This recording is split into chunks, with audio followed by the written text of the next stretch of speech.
The crack of the shotgun echoed across the plains as Mary Redmond desperately fired a warning shot into the darkening sky. 3 days had passed since Thomas left for Silver Creek, a journey that should have taken no more than a day's ride. Outside, the merciless Nebraska winter of 1872 howled like a wounded beast, and inside their modest homestead cabin, 6-month-old Emma's cries matched its ferocity. "Hush now, sweet girl," Mary whispered, her voice trembling as she rocked the infant. The small cabin walls seemed to close in around them with each passing hour. Thomas had promised to return with medicine for Emma's fever and supplies to last until spring thaw. Now the fire was dying, the baby's fever raged, and Mary's hope dwindled like the last embers in the hearth. She peered through frost-covered windows at the endless white, searching for any sign of movement. Their nearest neighbor, the Olsons, lived 5 miles east, and Mary hadn't seen another soul since Thomas departed. The isolation that had once seemed romantic now felt like a noose tightening around her neck. Mary had just settled Emma when the sound of approaching hoofbeats cut through the wind. She grabbed the shotgun again, heart pounding against her ribs. Strangers in these parts could mean salvation or doom. "Hello, the house," a man's voice called. "Anyone home?" Mary positioned herself behind the door, shotgun ready. "State your business," she shouted, trying to mask her fear. "Madam, I'm Cole Owens, riding through to my claim north of here. Nasty weather to be out. Could use a moment by a fire if you can spare it." Mary hesitated. She needed help, but caution had kept many a frontier woman alive. "I've got a loaded shotgun pointed at this door, mister." A low chuckle carried through the wood. "Wouldn't expect anything less, madam. I'm unarmed save for my sidearm, which I'll happily leave on the porch." When Mary cracked open the door, she found herself facing a tall man with a snow-dusted hat and kind eyes that crinkled at the corners. True to his word, he placed his gun on the porch railing before she admitted him. Cole stomped snow from his boots before entering. His weathered face spoke of years under the harsh prairie sun, but there was gentleness in his manner as he nodded respectfully to Mary. "Thank you, madam. Storm's getting fierce out there. It's Mrs. Redmond," Mary corrected, keeping the shotgun visible. "My husband's due back any time now." Cole's eyes flicked to the cradle where Emma fussed, then to the dwindling woodpile, and finally to Mary's worn face. He didn't comment on the obvious lie. "Glad to hear it," he said simply. "Mind if I tend to my horse? Poor beast's about frozen through." Once Cole had settled his horse in the small lean-to beside Thomas's empty stall, Mary allowed herself to breathe. The stranger moved with the easy confidence of a man accustomed to hard work and solitude. When he offered to bring in more firewood, she accepted gratefully. As the fire blazed anew, Emma's cries grew more insistent. Mary lifted her daughter, alarmed at the heat radiating from the tiny body. "Your little one sounds poorly," Cole observed, keeping a respectful distance. Mary's composure finally cracked. "She's burning with fever. My husband rode to Silver Creek 3 days ago for medicine and supplies. He should have been back by now." The admission cost her pride, but Emma's life mattered more. Cole's expression darkened with concern. 3 days is too long for that ride, even in this weather." He looked out the window at the swirling snow. How bad was it when he left? Clear skies. The storm only blew in yesterday. Cole nodded thoughtfully. "Mrs. Redmond, I don't mean to alarm you, but something might have delayed your husband. Silver Creek's had trouble lately, outlaws passing through, disputes at the mining claims upstream." Mary clutched Emma tighter. "I feared as much. First light tomorrow, I'll ride to town and find out what's keeping him." Cole's voice carried certainty that provided more warmth than the fire. "You stay with the baby. She needs you more than your husband does right now." Mary started to protest, but Emma's whimper silenced her objections. The stranger was right, she couldn't leave her child, not in this condition. "Why would you help us?" she asked, suspicion edging her voice. "You don't know us." Cole smiled sadly. "Lost my wife and son to fever 3 winters back. No one should face that alone." He looked away, his jaw tightening. "Besides, out here, we look after each other. It's the only way to survive." That night, Cole slept by the fire while Mary kept vigil beside Emma's cradle. She watched the stranger's chest rise and fall in the firelight, wondering if she'd made a terrible mistake trusting him. Yet something in his eyes, a shadow of old pain, told her he understood what was at stake. Before dawn broke, Cole was already preparing to leave. He'd refused the meager breakfast Mary offered, insisting she save it for herself and the baby. "I packed extra supplies in my saddlebags before the storm," he explained, pulling on his gloves. "Never know when you might need them out here." Mary watched him check his horse's tack with methodical care. "Mr. Owens, thank you." He tipped his hat. "If all goes well, I'll be back with your husband by nightfall. If not—" He hesitated. "I'll bring news, whatever it is." As Cole mounted his horse, Mary stood in the doorway, Emma bundled against her chest. "Be careful," she called over the wind. "Always am, madam." With that, he disappeared into the swirling white, leaving Mary alone once more with her fears and her feverish child. The day stretched endlessly. Mary bathed Emma in lukewarm water, trying to bring down her fever, and sang every lullaby she knew to soothe the infant's distress. The storm gradually subsided, leaving an eerie stillness across the snow-blanketed prairie. By mid-afternoon, Emma's fever finally broke. The baby fell into a peaceful sleep for the first time in days, and Mary wept with relief as she touched her daughter's cooler forehead. One crisis averted, but another loomed where was Thomas, as the sun began to set, painting the snow-covered landscape in shades of gold and pink. Mary spotted a lone rider approaching. Her heart leaped, then plummeted when she recognized Cole's broad-shouldered silhouette. He rode alone. Mary met him at the door, her question frozen on her lips as she took in his grim expression. "Mrs. Redmond," Cole began, removing his hat, "I found your husband."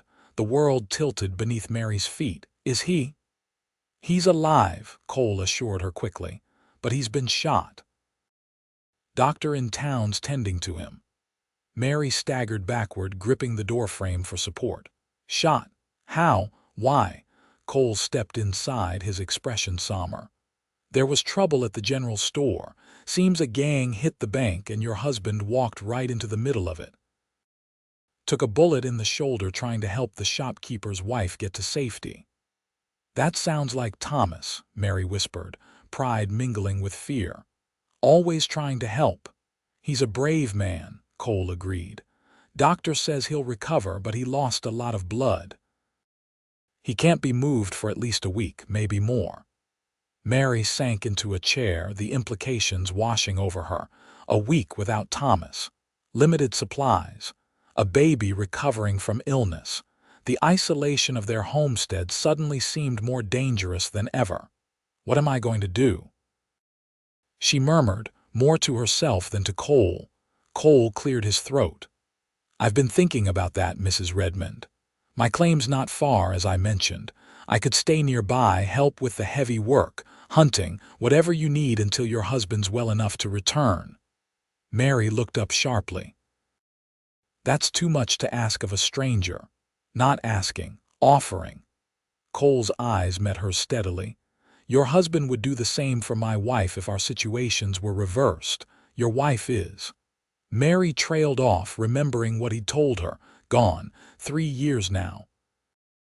Cole's voice held old pain, carefully contained. "Emma there reminds me of my William. Same fighting spirit." Mary glanced at her sleeping daughter, then back to Cole. Accepting help from an unmarried man went against every convention she knew, But convention wouldn't keep Emma fed or the cabin warm. "People will talk," she said finally. Cole's smile was wry. "Not many people out here to talk, Mrs. Redmond. But if it makes you more comfortable, I'll build a lean-to behind your barn. Be close enough to help but far enough to keep your reputation intact." Mary studied him, the honest eyes, the capable hands, the respectful distance he maintained. She made her decision. "You can use the barn loft. It's warmer than a lean-to." "Much obliged." Cole nodded. "I'll ride to town every few days to check on your husband, bring back news." That night, after Cole had settled in the barn, Mary sat by Emma's cradle, torn between gratitude and uncertainty. Thomas would understand her decision. Survival trumped propriety on the frontier, but the arrangement still felt precarious. The days fell into an unexpected rhythm. Cole rose before dawn, tended the animals, and hunted when weather permitted. Mary cared for Emma, kept house, and prepared meals they often ate in companionable silence. Each evening, Cole would retreat to the barn well before dark, respecting the boundaries they'd established. On the fourth day, Cole returned from town with news that Thomas was improving, but still too weak for the journey home. He also brought letters from Thomas, love notes scribbled in a shaky hand that made Mary both smile and weep. "He asked me to look after you properly," Cole said, handing her a small package. "Said you'd be needing this for Emma."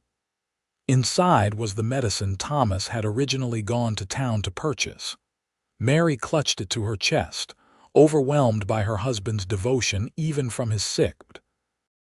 "He's a good man," Cole observed quietly. "The best," Mary agreed, wiping away tears. "I was 18 when we married, fresh from Boston. Everyone said I was mad to follow him west, but I couldn't imagine life without him." Cole nodded. "Same with my Catherine. City girl with fancy ideas about homesteading. Never complained once, even when things got hard." His voice softened with memory.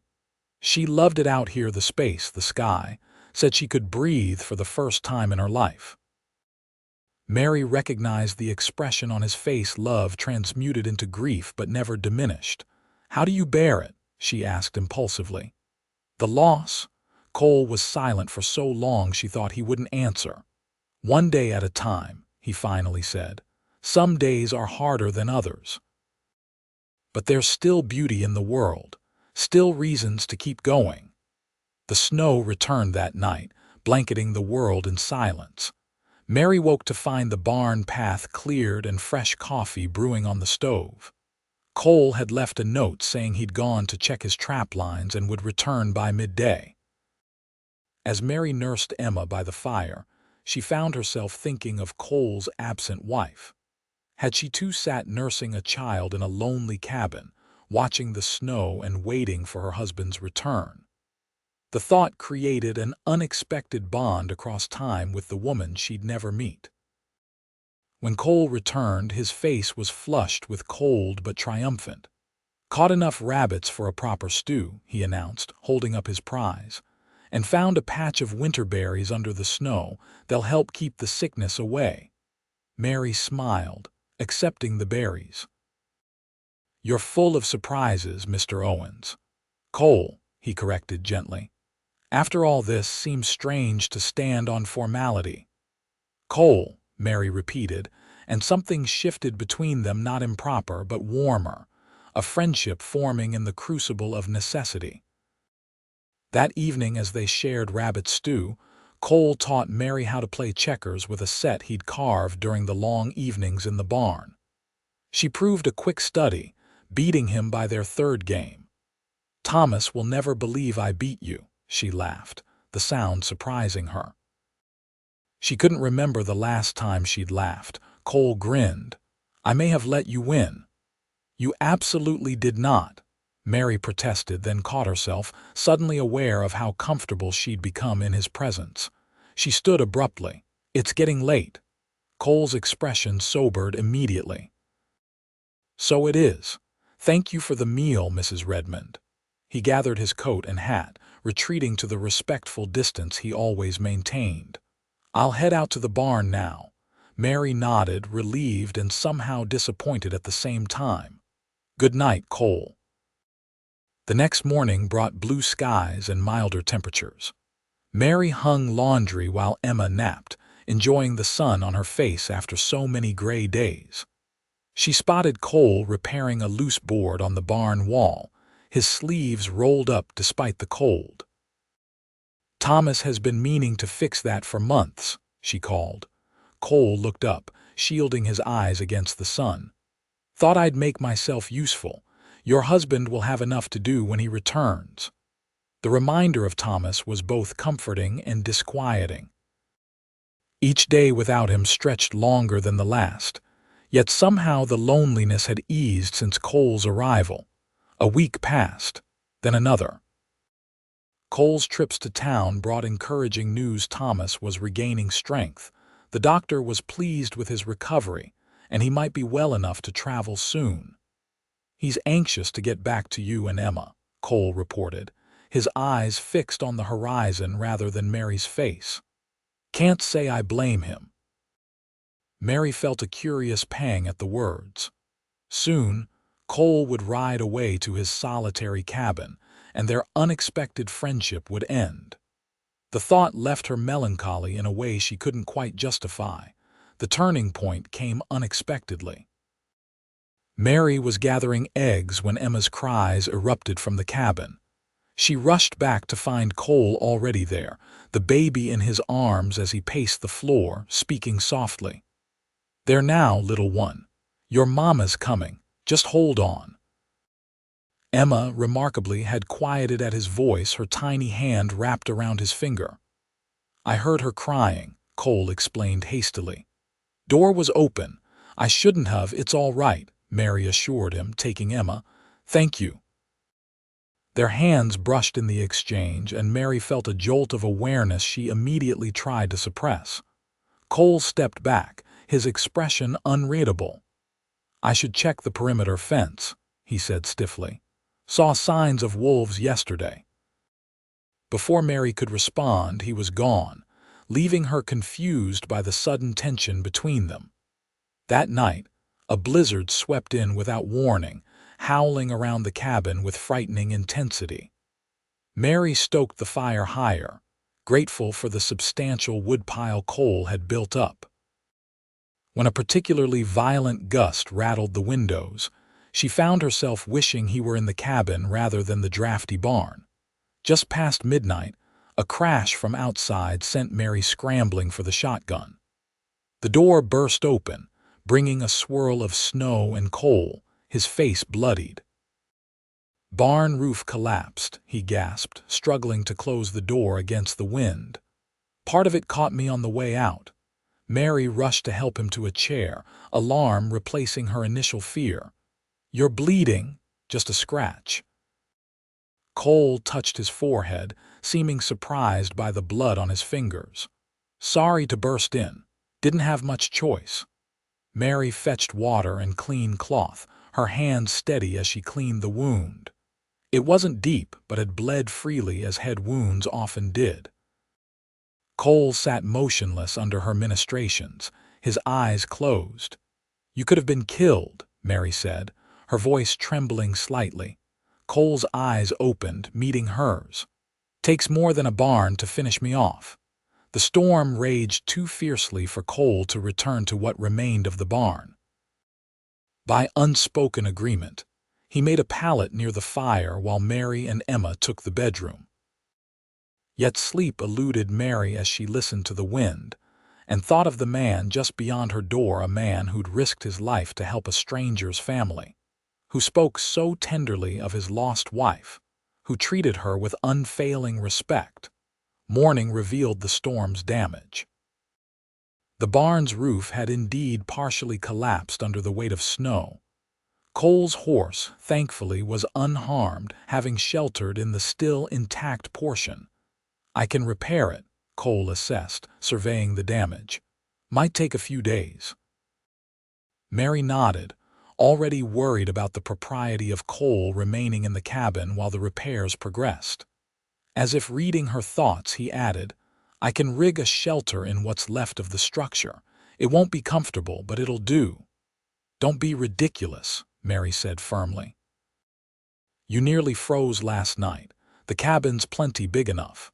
Cole's hesitation was visible.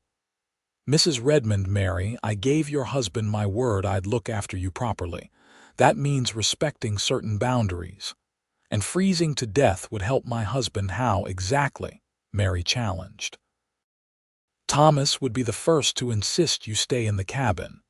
In the end, practicality won out. Cole continued to sleep by the fire, rising before dawn and retiring after Mary withdrew to her room. They maintained careful distance during waking hours, but something had changed between them, an awareness that neither acknowledged but both felt acutely. On the third night of this arrangement, Emma woke screaming with teething pain. Nothing Mary did would console her. After an hour of desperate measures, Cole tentatively offered to help. "My son was colicky," he explained. "I used to walk him for hours." Too exhausted to refuse, Mary handed over her daughter. Cole cradled Emma against his chest, humming a tune Mary didn't recognize as he paced the small cabin. Gradually, the baby's cries subsided into hiccups, then into sleep. "How did you do that?" Mary whispered, amazed. Cole smiled, his face softening with memories. "Just an old trick. My father used to say babies can sense when you're afraid they'll keep crying. The secret is to believe they'll stop." He carefully transferred the sleeping infant back to Mary, their bodies close in the narrow space between cradle and wall. For a moment, neither moved. Mary could feel the warmth of him, see the pulse beating in his throat. Something passed between them: recognition, possibility, danger. Cole stepped back first, his voice rough. "You should get some sleep while she's quiet." Mary nodded, unable to form words around the tightness in her throat. She retreated to her room, closing the door on emotions she had no right to feel.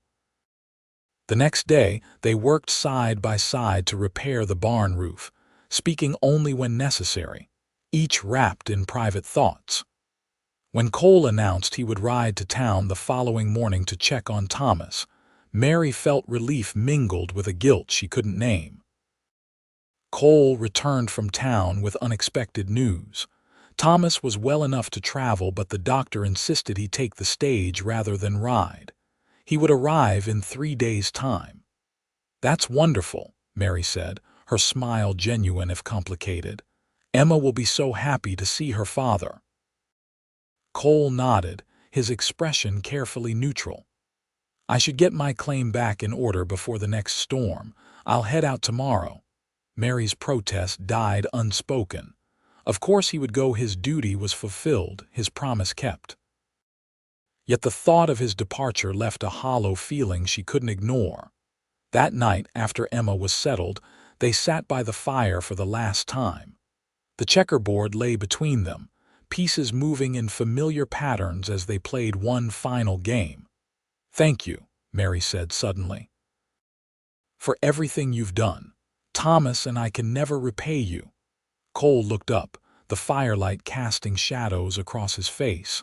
"No repayment necessary. As I said, out here we look after each other. Still, I don't know what would have happened if you hadn't come along when you did."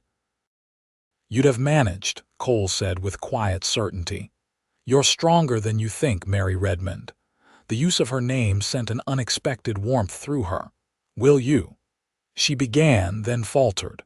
"Will you visit sometimes? Thomas would want to thank you properly." Cole's hand stilled on the checkerboard. "I don't think that would be wise." The simple words held volumes. Mary met his gaze, seeing in it everything he couldn't say without dishonoring them both. "No," she agreed softly. "I suppose it wouldn't." Morning came too quickly. Cole loaded his few possessions onto his horse while Mary stood in the doorway, Emma in her arms. The baby reached for him, babbling happily, unaware of the significance of his departure. "She'll miss you," Mary said, her voice steady despite the ache in her chest. Cole touched Emma's cheek gently. "She'll forget me soon enough. Babies do." He straightened, meeting Mary's eyes one last time. "You have a beautiful family, Mrs. Redmond. I wish you every happiness." Mary nodded, unable to speak past the lump in her throat. Cole mounted his horse, tipped his hat, and rode away without looking back. Mary watched until he disappeared over the rise, then turned back to the cabin that suddenly seemed emptier than before. 3 days later, Thomas arrived home. His face was pale and his arm in a sling, but his smile when he saw Mary and Emma lit the cabin brighter than any fire. Mary fell into his embrace, tears of genuine joy streaming down her face. "I thought I'd lost you," she whispered against his chest. "Never," Thomas promised, kissing her hair, her forehead, her lips. "It would take more than a bullet to keep me from coming back to you." That night, after Thomas had fallen asleep, exhausted from the journey, Mary stood by the window looking out at the starlit prairie. Somewhere to the north, Cole Owens was alone in his cabin, perhaps standing at his own window remembering a wife and son long gone. Mary touched the glass, cold beneath her fingertips. In another life, perhaps. In another world where she hadn't already given her heart to the man sleeping peacefully behind her. "Thank you," she whispered to the night, then turned back to her husband, her choice, her life. Spring came early that year, the snow melting to reveal tender green shoots pushing through the earth. Thomas regained his strength quickly, his injured arm gradually healing enough for him to resume most chores. On warm evenings, they sat on the porch watching Emma toddle through the new grass, her delighted laughter carrying on the breeze. "I've been thinking," Thomas said one such evening, his hand covering Mary's. "We owe Cole Owens a debt we can never repay.